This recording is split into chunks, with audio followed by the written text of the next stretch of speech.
Janet Johnson, and suddenly we have a whole group of you. Actually, you guys, thank you very much for participating. You're welcome. We really appreciate. You're not a retailer. We really appreciate it.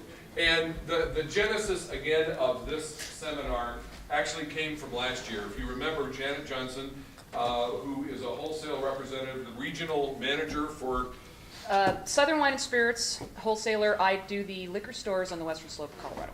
yes, small territory running from, the entire half of the state. But Janet was on our panel where we had Jeff Siegel, a writer, we had Janet, a wholesaler, we had Wayne Belding. Wayne Belding, thank you, Wayne, still here. And you're representing the retailer. Yeah. Yes, did we have another retailer? No. Anyway, one of Janet's comments to me at a wine board meeting, she is also one of our wholesaler reps on the wine board, was, surprised at how confused, flustered, intimidated a lot of wineries seemed when it came to working with the retail trade. I want to stress again, by way of a disclaimer, no one is saying one size fits all. No one is saying that every winery in the state needs to have a wholesaler, especially not one the size of Southern. You can sell directly to retail stores. Do you need to sell to every retail store in the state? Probably not. You need to target and pick strategically where you're going to place your product and who you're going to go after. And hopefully these guys, who are all very experienced and very insightful, and all of them are great supporters of Colorado wine, who are sympathetic. I hope you're sympathetic. Maybe not. I don't know. Find out. To some Colorado wine. They want you to succeed, and they want to help you, but they also need you to help them sell your product. So that's why we've asked Janet to put this group together. Pat Kennedy, if you don't know, is the sales director, manager, wizard of Talon Wine Brands here in the Valley, and we asked him to join this group because he has been very successful at reaching out and getting placements and promoting his product. Thank you. So you can tell us more about that. Janet, I'm going to turn it over to you. All right. As you all heard, Doug mentioned, last year it just seemed like there was a major disconnect between your business and their business. And you need them. You really do need them to help you. You can be very successful with your tasting rooms, but these guys can really push your wine. And to a man, everybody at this table wants you to be successful. We were just talking out in the hall about this a moment ago. We all have bumper stickers that say support small business Colorado. We want Colorado business to be incredibly successful. There just sometimes seems to be, it just doesn't come together quite well. So what we're going to do, I'm going to do the introductions. These guys are all going to talk for just a little bit. I'm going to throw out a topic. They're going to discuss it for about 5 minutes, and then we're going to open it up to question and answer, because I think you should be able to speak directly to them. We have brought you your target captive audience. Please utilize that. Take advantage of them every way you can. Starting, as you know, Pat Kennedy. As we said, he's here from Talon because he's done a very good job. He's been very successful. When I ask these guys who should be here, his name comes up a lot. This is Kelly Favali. She is the owner of Enzo's Restaurant here in Grand Junction. Again, very successful with how much wine they push out of that restaurant, and quite a bit of it's Colorado. Rick Rizal, Colorado wine buyer of Fisher's Liquor Barn, right here, if you don't know him. Cindy Axelson, Andy's Liquor. And this is Taylor Corey with Cold Train Wine and Spirits in Colorado Springs. So we got you some Front Range and some West Slope folks. And we will start with Taylor. We kind of wanted to just give these guys to do some anecdotes, and then we'll open up the question and answer. So I was kind of curious if you guys could each go in turn and mention a good experience you had with a vendor. Doesn't matter if it's Colorado, doesn't matter if it's one of us. A good experience from the past year and a bad experience that they've had with a vendor to their store in the past year. And then what they consider that the bad experience, how that could have been changed from a bad experience to a good experience. What could have been done differently that would have made that better. So if you'll take it away, please, Taylor. So many different presentations that you can go through over the year. It's really hard to pick out specific ones that stand out in my mind. I will tell you that I have to go into the anatomy of the store a little bit. We buy by committee. There are 5 to 7 people that will taste through a wine, and you either get a consensus yes or a consensus no, or if someone in particular is particularly strong about the wine, then you may get a placement that way. Having said that, the things that really stand out to us in a negative way is the person that comes with 20 wines and really doesn't know the story behind the wine or does not communicate the story behind the wine. It can be extremely frustrating that somebody's just pouring wine sort of scattershot and hoping that they're gonna strike somebody's fancy, but there's no story behind that wine to really connect to. I think, Linda made a good point last time. There's a lot of wine out there, but there's also, a lot of wine that's in an equal category, and there is only so much space on a shelf, so you have to be willing to commit. We as retailers have to be willing to commit to a brand, because otherwise your wines may get placed, but it may just sit there because nobody's going to really want to sell it because they don't know what that story is behind the wine. And that's, so to turn that around, what really is important is to tell the story behind your wine. Pick the wines that seem appropriate. Know what the account is before you go in. Know what's appropriate for that account and present those wines, but tell the story about it so you can build some passion behind that brand and give us a reason to support your wine. Cindy? Well, I kind of agree with you, although I will say from our standpoint, at least from Andy's Liquor Mart standpoint, we have a lot more local growers, wineries here, and for the most part, they are very helpful in teaching us and sampling us and telling us the story about the wine. We love Colorado wines. Andy's promotes local constantly. We like Colorado beers. We like Colorado wines. It's something that I find important. I'm from Grand Junction, Colorado. So I think in that respect, we do have wineries that are definitely interested in what we have to say and what we think about the wine, and they're proud to show us. If I was to look at a negative instance, maybe it would be, we've had some local wineries come in and show us their wines, and we were proactive and we took the wines and put them on our shelf, and they never came back. The wines didn't sell very well. We ended up with old wine, old vintage, no enthusiasm from the winery again, so we sat with old wine. When they came back in to resell us a year or more later, the wine was old. It had turned. It was no longer good, and they never came back. So I think it's a poor representation on all of our parts. Ours, we're selling wine that's not any good, and the winery, because it's old vintage that's been sitting there, old label, for a long time. Well, and I'm going to interject real quick. I was listening to Linda Murphy speak earlier, and I made a note because there was something she said that struck me. She said if a retail or a media person calls you, get back soon, because they're not going to wait for you. They're going to move on. And so I wrote down sense of urgency and underlined it, because the same thing applies to the retailers. If you think they're going to hold your spot for you for 2 weeks while they're out of stock, it's gone. That is very expensive rental commodity right there.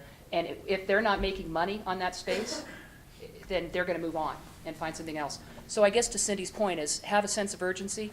Yeah, and if our days are busy also, it's hard for us to know that wine is missing. And if we do call for it, call us back. We want to sell your wine. Call us back so we can sell it. Rick? Yeah. Well, and to Cindy's point also, consistency would be something that's nice. Not just, urgency is fantastic, but consistency. Call us once a week, once a month. Not, I have a particular winery I hadn't heard from in 6 months. Wanted to know if I needed any product. I said I needed the product 5 months ago. Don't need it now. To Janet's point, excuse me, this 8 feet of space right here represents a lot of dollars. And if you don't have something to provide to me to make income for the store, I'll find something else that will go there. I want to help Colorado wines. We want to support them, but help me help you. If the product's not in my store, I can't sell it. And if you call me once a week or once a month, keep us updated, to Taylor's point, give us a backstory on it, you know? And instead of bringing in 10 wines at a time, twice a year, bring in 2 every other month. You know, keep us fresh, keep us going on things. We employ 28 people at Fisher Liquor Barn. You can come in at different times and try different people on things. Get the kids that are 24 years old that are excited about things. Get them behind your products, not just, well, you're local, help us out. We'll do what we can, but it ultimately boils down to it's business. Help us help you make more money. If I sell more, excuse me, if you sell me more, we all sell more, everybody makes more money. It's great for Colorado business, especially here locally. I'm a native, I'm born and raised here. I would love to see more and more local products, more and more brewery products, more distillery products. Anything local is wonderful, but help us help you. Janet was touching on bad experiences. I would rather have a bad experience than no experience. And quite honestly, with a lot of the wineries, I've had no experience at all. None. So a bad experience is better than no experience. I mean, that's just, you know. It's true. Kelly? Our restaurant is, I hand select our wine list. We have a 6-page wine list. It's a pretty big wine list for a little Italian restaurant. We've been around for 4 years now. Just Enzo and I own the restaurant, and it's mostly my hand selection, my tasting. We do run the family, we do run everything along with the restaurant, so our time, we could be seasonal, we could be all over the place, depending on my kids' schedule, we're all over the place, but customer service for me is most important because texting, calling, to be in contact with me so I can keep the Colorado wines active on my list. I have over 30 by the glass alone in my little restaurant. I can sell a lot of wine. I'm really good at it. My servers are really good at it. And if they're not, we find a new one. Especially for a little Italian restaurant, wine and Enzo's specials to be paired. And I mean, it's important for us to have a nice list. What I think is good about our restaurant is we are on Horizon Drive, which is right near the airport, all the hotels. We get a lot of tourists. A lot of those tourists, they ask about local wineries, and we point them to you guys. So it's important for your wine to be on my list, whether or not it's 1 bottle, 5 bottles, 10 bottles. I'm really good about if something's not moving, I will move my list around. I don't leave it there. So if you visit me and there's something that I do really like, but I've got probably 5 others very similar to it, and I say to you, let's revisit. Can I weed some of this out? Let's revisit. I really do mean revisit. I don't mean I'm just saying, okay, see you later. I really do want to be revisited and reminded. What I'm missing is new wines, new Colorado wines. Like I know the same ones that I have on my list, but I don't know when new ones come out. Something could fit in my menu. Many of them could fit in my menu. I've got from pizza to pasta to veal to chicken. I'm all over the place. I've got an extensive dessert menu. My full bar. I mean, everything pairs really well. So for me, it's important to know new things, new items, and be able to schedule a time to visit with me. And I do agree with everybody, but it's me choosing the wine. So it's not like you have to, hunt down 10 people. It's just me. In my kind of crazy schedule, yes. But if I know you're coming, if there's a certain day, a certain time where we can touch base every 2 weeks, once a month, we can go over what's on my list, what do you have that's new, what can we, let's take this off. And it could be a California wine, it could be something that's not even Colorado, but maybe I want to fit your wine in there. Well, that would be an opportune moment. So you have to get me just call, text, schedule. And customer service is important to me. If you're aggressive in the right way, and I'm probably one of the biggest supporters. Our tourists and our customer base is huge, and they want to drink Colorado wine. That's what they ask for. I will even seasonal change mine by the glass just so I have more Colorado wines that I can actually get them to taste. And if I don't, it's because I'm not being visited. I'm not being taught new varietals. And I want that. I just bought 3 new wines today. I will buy wine every week. My wine room is small, but I stuff it all in there. So She does. And you turn she it does. over. You do turn it over. I'm really good at turning it over. So yes, it doesn't sit. But and occasionally, if there is something that sits, I clearance it and bring in new stuff. Let's make a couple of highlights and points here real quick. Rick, consistency. Rick mentioned consistency. If you can't go see them twice a week, that's fine, but it's something I always preach to my sales reps as well. These guys need to know that if the phone rings at 10 o'clock, it's you. Retail is very good at that. They really like to be able to set their clock to you. If you say you're going to call them every 2 weeks on a Wednesday, call them every 2 weeks on a Wednesday. They'll come to where they expect it. They want to hear from you.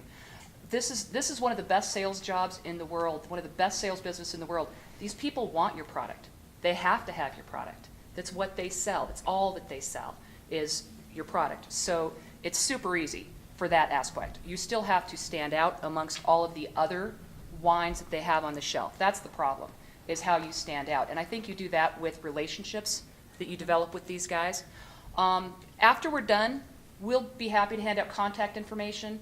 We've got cards. If anybody wants to send me an email about where do I go for sales training, how do you get hooked up with a broker, any questions that we can't obviously get into today, feel free to send me an email. If you want their contact information, we'll be available for that at the end. But also, I wanted to talk real quick about Kelly just mentioned by the glass. I don't know if you caught up with that, but 30 wines by the glass. That is huge. All of you out there should consider trying to make your wines priced competitively for that by the glass market. That's really where you want to be. Some people will offer a bill back. Some people will offer a by the glass pricing. If it's possible for you to do that, it really will reap your benefits And in the long Janet, run. what I've noticed, especially with a lot of tourists that ask for the Colorado wines, is they're under the assumption because it's a local wine that it's going to be cheaper than, and that's not necessarily the way it is. So I, of course, try to educate them as best I can. But if I'm educated, the more I'm educated, the more I can help the customer understand. Yeah, why it's education, not that. education at any level is key. And then with Kelly having 30 wines by the glass, that helps Cindy out, it helps me out, because they have a great experience with a wonderful Italian meal, They wanna great buy a Colorado bottle. wine. Before they leave, they're like, let's go get some of that blah, blah, blah cap. And they'll ask She sends me, them to yeah. a retailer. We end up selling bottles versus glasses. She sells a glass, then they buy bottles. It's like you have another tasting room. Yeah, exactly. And a more convenient tasting room where, I don't know about a lot of other restaurants, but I'm very generous as far as tasting. So if I have several of different of your wines there on by the glass and they're open, I will be more than happy to pour that customer 3 or 4 tastes of your wine, so that they are more prone to see, oh, well, I like that. I like 3 out of 4. I like that one. Oh, I really like that one. I'm going to go buy it. I'm going to drink it here, and I mean, that's the way I've seen it work, and that's why I try to be generous. Oh, if a bottle's open, then even if it's not open, I open it. They'll say, "Can I taste it?" So I let them taste it, but I only let them taste that one. I let them taste 2 or 3 others, because it's not all it is doing is benefiting my sales and retail sales. Yes. I was always told that 1 glass of wine equals the price of the bottle for a restaurant. Is that true? Yes. Everyone's I mean, different. But everyone's that's kinda common. different, and it's not to the cent. What I have to gauge mine. Sometimes I'll have to, even if I'm paying $9 for a bottle of wine, I'm not necessarily going to sell that glass for $9, because I know that they're going to look at me like I'm like just very foolish. They're going to be like, that costs $9. They don't understand what it takes to make that wine. They don't, some people don't understand why it's priced the way it is. And that's why what I try to do is I gear my prices just to my clientele. So if I see, depending on the type of wine it is, I may have to sell that $9 glass for 8 or 7, you know, I may have to lower it. Or it drinks like it's a $12 glass. I can sell it, people buy it for $10 a glass. So it's not necessarily written in science, and every place is different. But that's usually where I start. But I don't necessarily stay there. You can't really go by that. All right, well, Pat, I'd just kind of like you to explain what it is when you walk into a store, what it is you do, what incorporates a sales call for you? Well, first of all, my position or title is Director of Sales and Public Relations. I make phone calls on Monday mornings and I do deliveries on Wednesdays. So I'm working about a day and a half in the market. The rest of the time is spent doing festivals and tastings and public relations sort of things. So unlike a lot of liquor reps that are there 5 days a week, I'm there for a day and a half. So I've got to really utilize that time as best I can. I make my phone calls on Mondays. As Rick will tell you, Josh can set his watch at 9 o'clock when I make that phone call. I mean, when that phone rings, he knows it's going to be me. And I do it every week. And I call everybody. I've got a list of about 35, 40 accounts. I call everybody. And I want to hear no as much as I want to hear yes, because then I know I've made contact with that customer. I also find it's very important for me to do the deliveries. And I've gone round and round with Glenn Foster on this. And he doesn't quite understand, but that puts me in that store, making that delivery, in contact with not only the manager or the owner, but also with the people at the front desk and the people that they're stocking the shelves. And it's very important for me to be on that same level with everybody in the store, because everybody in the store is involved in that sales process. So it's very, very important. Now, when I arrive at a store, I park as far away from the front entrance as I possibly can. Those are for the customers, they're not for me. Okay? Yeah, we thank you for that. Some people just don't get They that. don't get that, okay? And this all boils down to respect, just basic respect of who your customer is, and also those customers of the store are also my customers. So why do I want to take the best parking space for somebody that could potentially be one of my customers? And probably the third thing is the relationships that we build. I'm looking around this room. I know more than half of you in this room. I love that. I like being involved with people. A lot of these folks I knew before I came into the wine industry, when I was teaching or when I was doing other things, when I owned my own restaurant. I've known Rick Roselle for 25 years, maybe longer. He was my beer rep when I owned my restaurant at Tierra Auto Golf Course. He was my bartender when he was working at the Blue Moon. We have a great relationship. I'm really fond of that relationship because it keeps me on the straight and narrow, exactly what needs to be taken care of. But more than anything, it's developing those relationships, and that's why Glenn Foster hired me. That's what the recommendation was, is that this guy knows some people. I'm not afraid to go in and talk with anybody. And when I first started with Glenn, he gave me a sheet with all the liquor stores, and I started cold. I didn't have any preconceived notions. I walked into every store, introduced myself. When they gave me their name, I wrote it down. And then also, if there was somebody else in the store, I wrote their name down. So the next time I could go into that store, I had that person's name.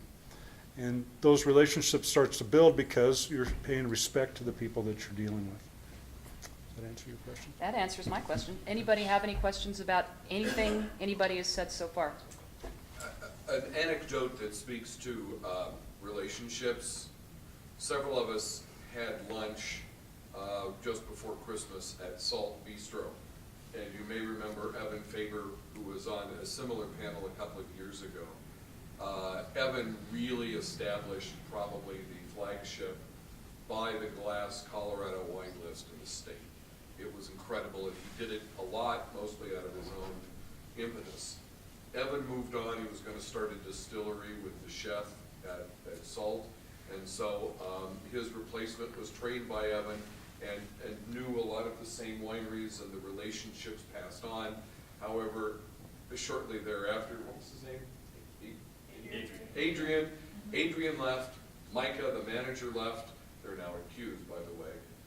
But when we had lunch at Salt, it went from about, a dozen or 2 dozen Colorado wines by the glass to none by the glass, and 2 wines on the list, one of which we're pretty sure had been there for several years. Well- So, you know, when you lose those relationships, and it happens all the time, not at really great restaurants like Enzo's, I don't think you guys are a real family operation, but there's always turnover.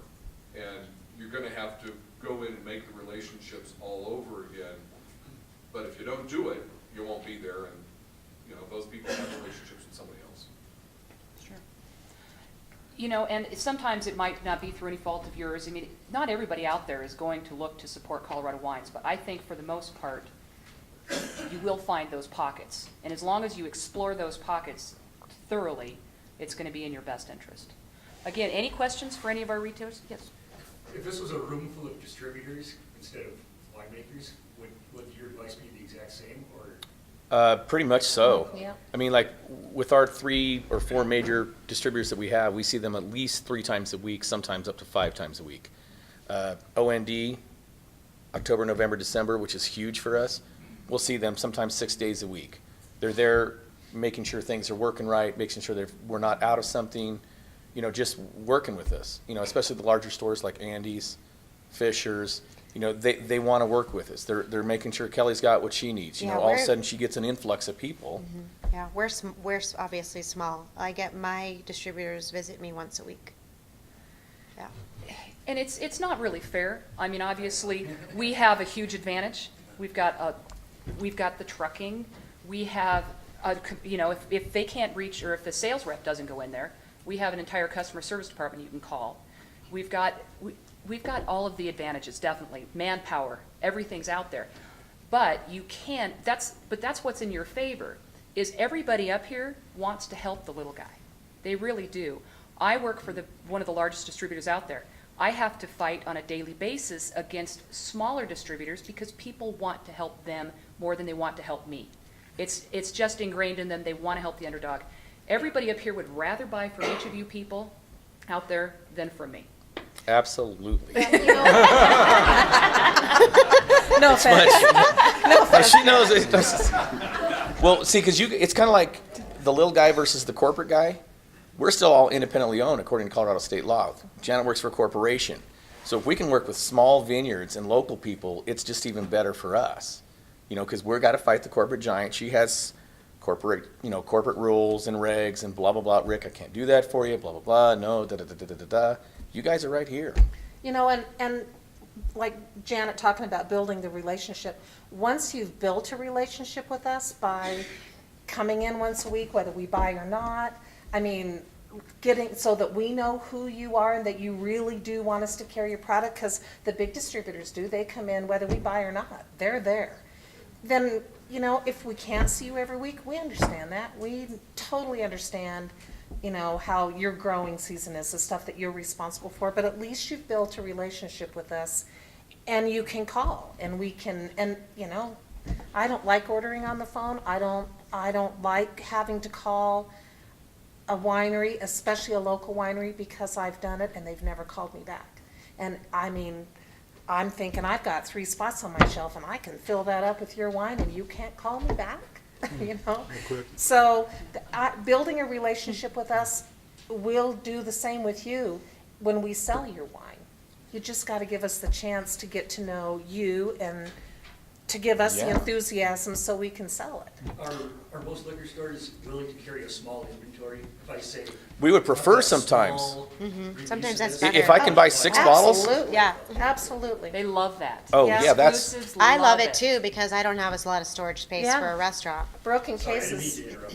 Well, no, Cindy just made a point, and my philosophy is if somebody's calling me, I'm not doing my job. I've got to be out there calling on them. And like today, a guy called while I was out on my deliveries, and he wanted some wine, and I had to be here. So I was able to talk to the people at the warehouse, and our winemaker actually made the delivery for me today. But if somebody's calling me, I've got to be there right now, today. I mean, that's because I made a mistake or I didn't pay attention to this guy. So, like I say, I call everybody. Sometimes I don't get through or whatever, but it was very important for me to get that case of wine to this one store today.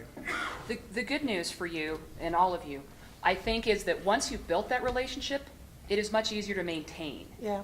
The hard part is going in, getting them to start carrying your stuff on the shelf and supporting you. But once they know you, you don't have to be there as often.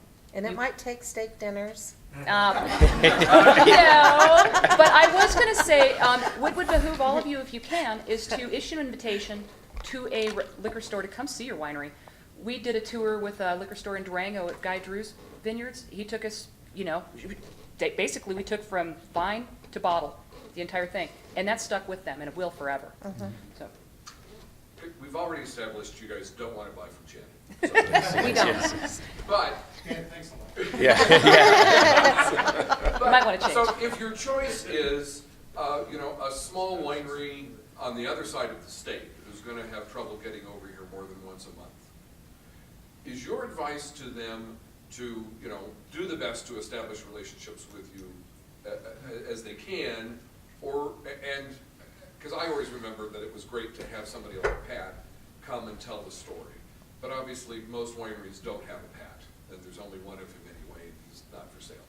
But Well, that, For the right price. Surprise. your advice, you'd rather see a winery less frequently but with good relationships, or would you rather have a wholesaler call? I think it depends, don't you? That's kind of, that's a strange road to I go would down. say that the difference is here because I am the guy that's on the other side of the state. So I know, guy's not going to drive to Cortez every week to see me to make sure that, we're seeing his product or whatever. Come in, establish the brand, give us the story, but then, we're not going to expect to see you every 2 weeks, not even every month, because we know that you're doing the whole thing head to tail. So we know that that's impossible for most of you. But if you establish the story and then follow up, we have several wineries that will email us every month or so and say, okay, we're making a run to the Front Range. Can we bring you anything? And sometimes yes, sometimes no, but I don't want to, it's a lot easier here because you're right here and to make those calls. Well, it should be important. easier. Right, it should be easier. However, there are wineries That don't. within 20 miles from here that we don't ever see. Yeah. A Or you see one-person twice a winery, year. It's no easier for a one-person winery to drive to 3 or 4 stores once a week than it is to drive to Colorado Springs. I think that's part of the disconnect. On the other hand, still should be on the phone. Yeah, at minimum, a phone. Yeah. I mean, But it's Well, once that relationship is built, I mean, I can give an example, and I won't use any names. Someone came from the Eastern Slope one time, a winery, and loved their wines. Loved the label, loved the wine, bought a bunch, sold like hotcakes, never saw them again. I left messages. I would have loved to have taken a bunch of them, never saw them, never heard from them, no response. So if they should contact me now, I'm kind Well, of like, we told them, I I'm don't assuming know. it's the same winery that happened to us, because we blew through their product. It was great stuff. We never heard back. They did call one time, and we just said, we're not interested. Yeah, so it killed it right there. And all it would have taken was just a phone call. I mean, we Yeah. understand you guys are Yeah, busy. We totally understand that. Yeah, relationships are huge. I Yeah. have some that just text me, and I'm totally fine with that. I know who they are. I know their product. It sells extremely well in my restaurant, and they'll text me because they're not in Grand Junction. They're in Denver.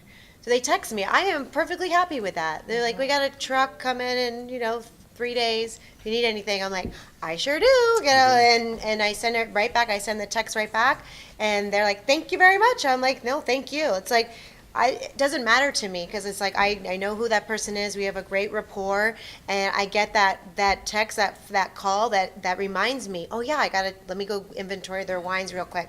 Yep, I need these 3. Can you send them to me? Yes. Bam, it's done in 5 minutes. well, real quick, I mentioned earlier that, we went out initially with a list of names, liquor stores, walked in and met every owner or wine buyer on that list. And some of them said, I don't want a phone call. I want to come see you, or I want you to come see me. I want you to come see me, and if you want your check, come pick it up, okay? And so that's why it was so important to go out on Wednesdays and go and visit these folks that don't want a phone call.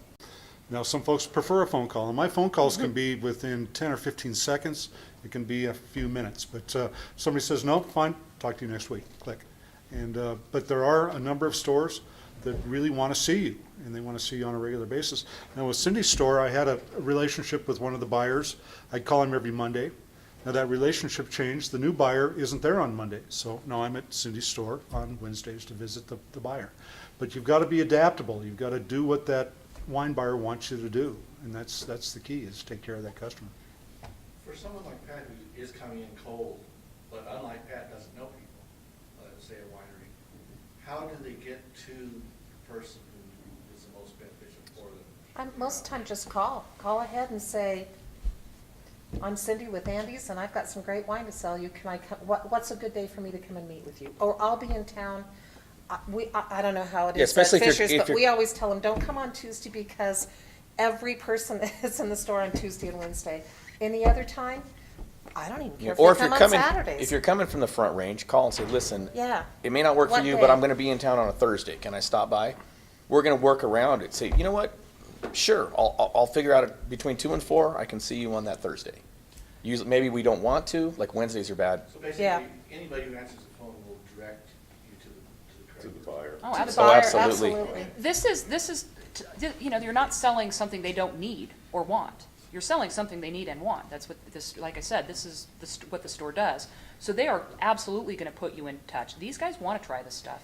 Something else, if you are from the Front Range, something that works for me from time to time, you have a limited amount of time and you need to try to taste as many people as possible. I do a little off-site tasting luncheon.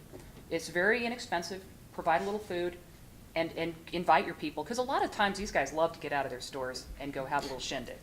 So That's why we're We here like today. a wine. I'm not buying you anything. There's free coffee out front. Where's the drink? Yeah, Yeah. yeah, I notice none of us are drinking up here, hence part of the problem, you know? All the negative feedback.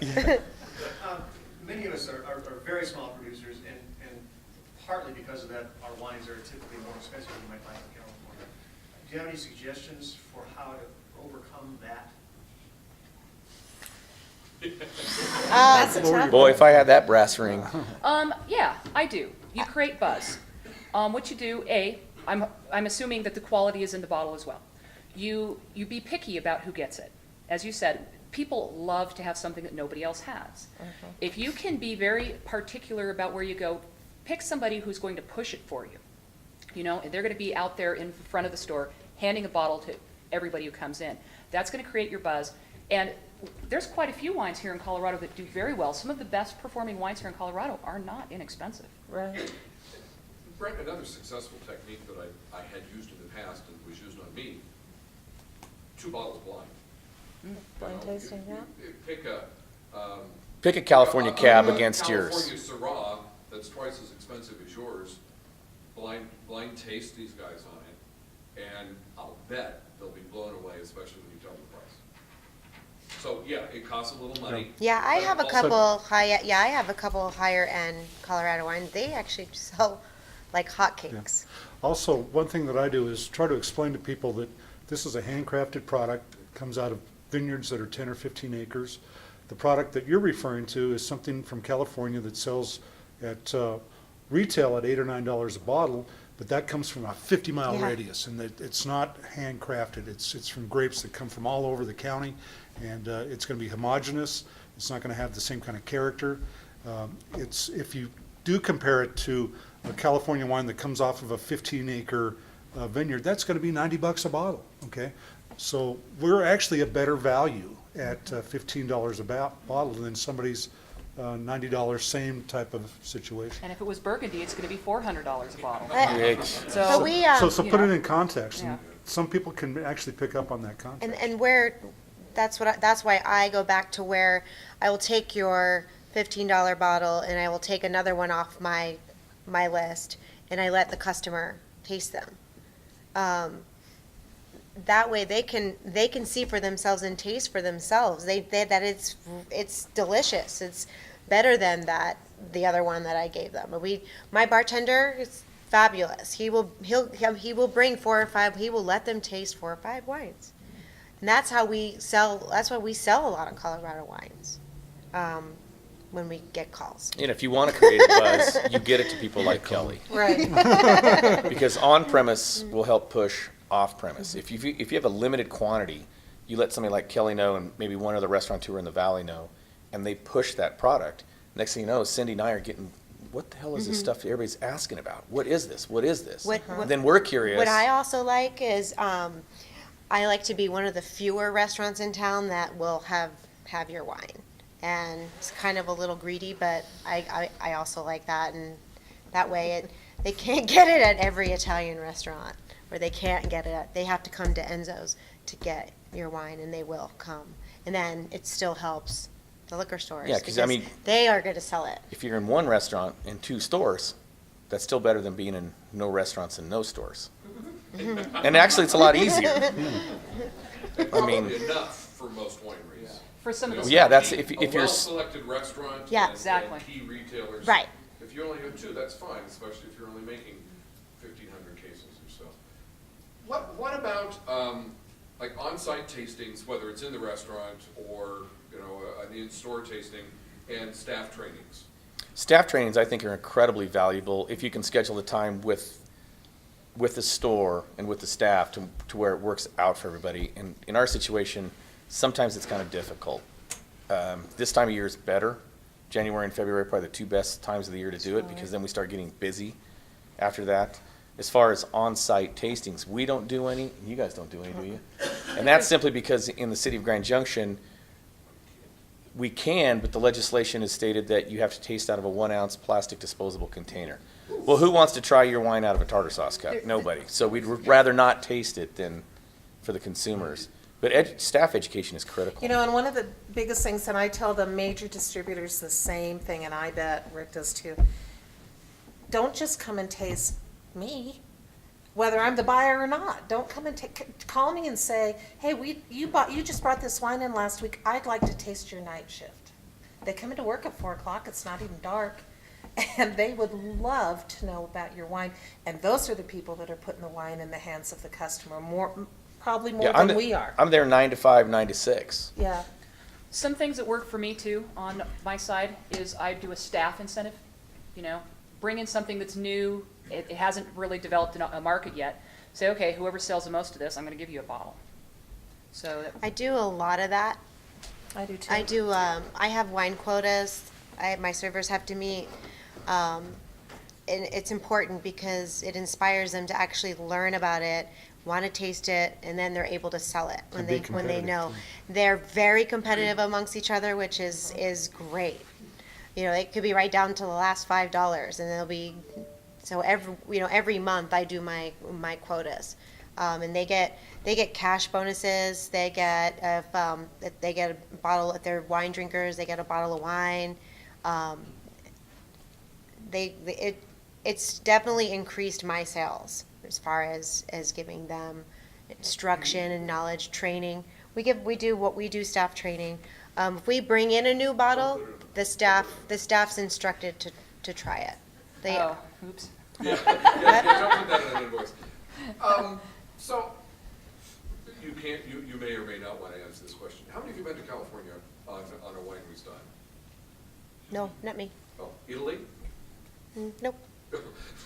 France, sure. Ireland. Oregon. On a winery's dime, that was Beer.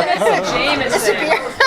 Beer. That's My Mexico. point is, you know, here we are within the same state, and these guys are going to California and Italy and Europe and wherever else on the wineries or the importer's dime. Now, obviously, you know, a tiny winery can't afford to do that, nor do you necessarily want to have a whole flock of retailers staying in your basement. But But maybe what you do is tab.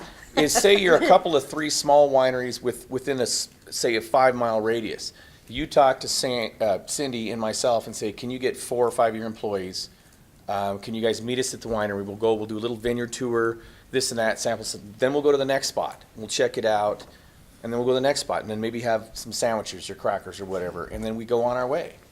But there's Great idea. several of the vineyards in the valley that I've never seen. yeah, just offering them over for lunch, you know, even if you're gonna buy, well, maybe you want more than Subway, but you know, offering. Rick will take what he inviting gets. these Yeah, guys no, over Yeah. I mean, Taco. all over. yeah, especially Great me. way to make that impression and build a relationship. It's simple, it's easy, and, you know, if you're on the front range and you're trying to connect with these people, yeah, it's a little more difficult, but it's still worth the investment. And I know, you know, you mentioned taking people down to Guy's place. I think you guys have done that, and I know Bob does that at Two Rivers, and I think it's a fabulous way to make the impression. And like I said, these guys are getting those kinds of offers from wineries all over the world. We should be doing it too. Steve?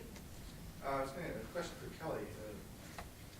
Many times in the past, I've been in different states in this kind of work, and people will start a relationship with a restaurant and not as good a management as yours, it sounds like, where they have a higher staff turnover, and they feel like they have to constantly go retrain the staff for their wines. If you had a winery coming to a restaurant, how would they ascertain how your staff is managed? I'm glad that's your question. That's a good question. That is a good question. Restaurants is you're gonna know pretty quickly whether the staff knows wine or not. Yeah. Well. It's gonna be pretty apparent. Yeah, well, and I have all age of experience in mind, but even the younger ones that are just, you know, in their early 20s that are learning about wine, and when we first opened 4 years ago, they probably, not one of them probably was actually trained in drinking wine. I had a 1-page wine list, and Enzo was doing the hiring, so I do the hiring now. But just kidding. He stays in the kitchen. No, I'm just kidding.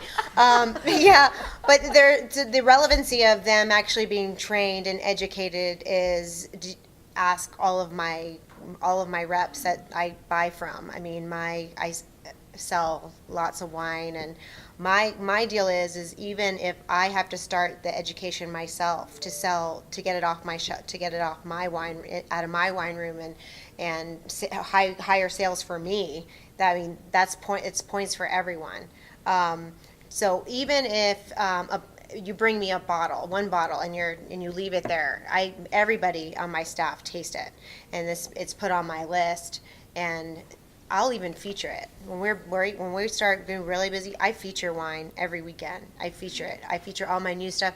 Sometimes I put inserts in my menu of just, if I know that there's a lot of local programs going on, I'll put a local page. I pull all the locals out and make a special page for them and say, these are the local wines that we have by the glass, by the bottle, and the staff will be drilled.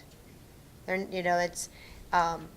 not perfect, but I educate them myself as much as I can, and bring in a lot of the distributors will come in and help me educate them. And I was going to speak to that, Steve. If the winery comes in and asks the staff, looks at the menu, they should be able to sort of give them. Since my menu is, I have 5 pages just by the bottle, so yeah, so it's important. It helps me if you know a little bit about